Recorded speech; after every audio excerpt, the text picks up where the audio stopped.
Dans la présente capsule, nous allons voir comment numériser une image provenant d'un médium imprimé. Dans le cas d'un médium imprimé, il faut tenir d'un facteur qui est la trame, qui est causée par l'impression, parce que c'est sûr que toutes les couleurs sont imprimées séparément et il y a des petits picots sur le papier et ces picots-là ont une certaine résolution. Donc, dans le cas présent, nous allons numériser une image qui provient de la presse et la presse a une résolution d'environ 200 dpi. Donc, comme on l'a vu précédemment dans le cours, il faut numériser à 2 fois la résolution du médium. Donc, nous allons numériser à 400 dpi. On va aussi voir durant la capsule comment changer l'orientation d'une image qu'on a numérisée, comment aussi faire certains ajustements, dont le détramage, changer aussi les niveaux de l'image et comment faire aussi une accentuation sur une image pour la rendre un peu plus définie, moins floue. Donc, pour commencer, je vais numériser. Donc, on va dans Fichier, Importation et on choisit le numériseur ou le scanner si vous préférez.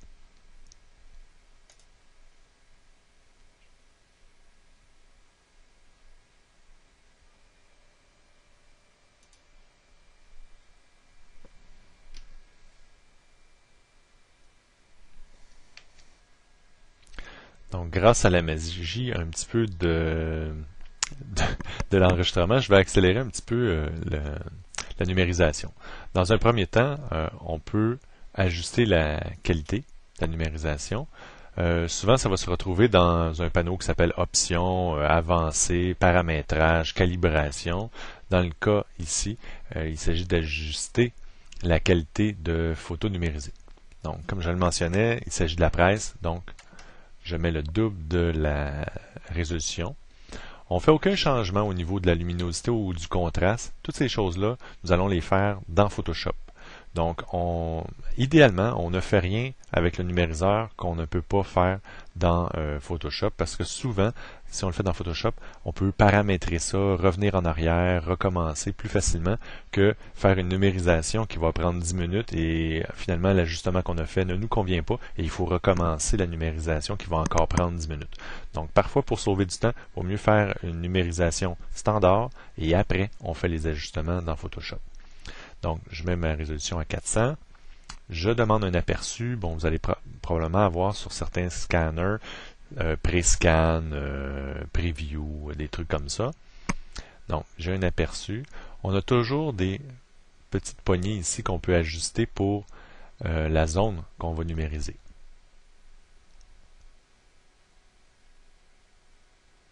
Donc là, je suis en pré-numérisation. Je fais les ajustements de l'image que je veux numériser. Et c'est toujours mieux d'en avoir un peu trop. Et ensuite, je numérise.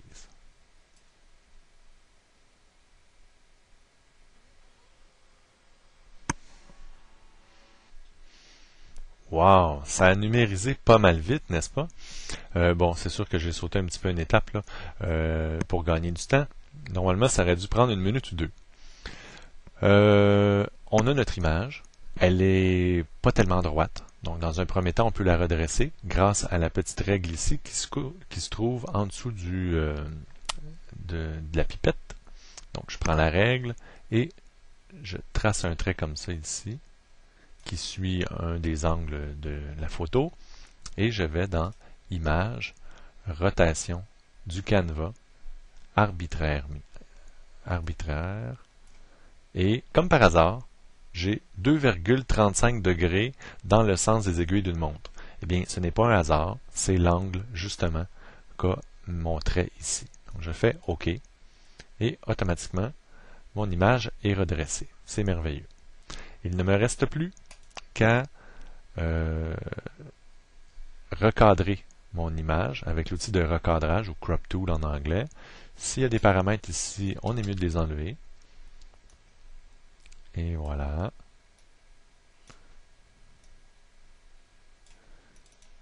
Et si j'avais voulu, exemple, un 4:6 pour faire un développement, eh bien, j'aurais mis ici 6 et ici 4.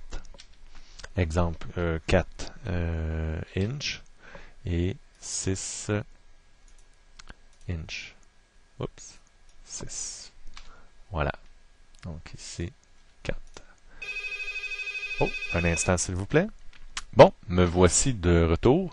Donc, nous avons redressé notre image. Je mentionnais que si on veut l'avoir 4 par 6, exemple, pour la faire développer, on peut tout de suite mettre les dimensions et à ce moment-là, on recadre comme ça.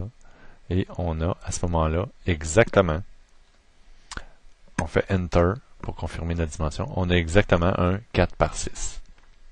Bon, maintenant, si on regarde la trame, donc on agrandit à l'aide de la loupe, on va voir, en grossissant notre image, qu'il y a cette fameuse trame d'impression. Donc, vous voyez, je suis quand même rendu à 200%. Pour éliminer la trame, on va utiliser des filtres. Donc, juste peut-être dupliquer l'image pour voir un peu un avant et après. Donc, si je prends l'image ici, qui est au-dessus, je vais mettre un filtre. Donc, filtre, en français, ça va être atténuation, flou gaussien. En anglais, blur, Gaussian blur. Et là, il n'y a pas vraiment de règle comme telle. Tout ce qu'il faut, c'est éliminer la trame. Donc, vous mettez le nombre de pixels qu'il faut pour éliminer cette trame-là. À partir du moment aussi qu'on ne voit plus la trame, le travail est fait. Bon, là, on peut considérer que la trame est pratiquement disparue. Il ne faut pas non plus trop mettre de flou. Mais disons que dans le cas présent, 2, ça serait suffisant. Et voilà. Maintenant, on a mis un peu de flou sur notre image, mais si on la compare, exemple, à cette dimension-là, le avant et après, il n'y a pas une grosse différence avec le flou, légère. Bon, pour contrecarrer un petit peu le flou qu'on vient de mettre, on va quand même mettre ce qu'on appelle un sharpen, ou une accentuation. Donc, on va dans Filtre, Accentuation ou Sharpen, Unsharp Mask.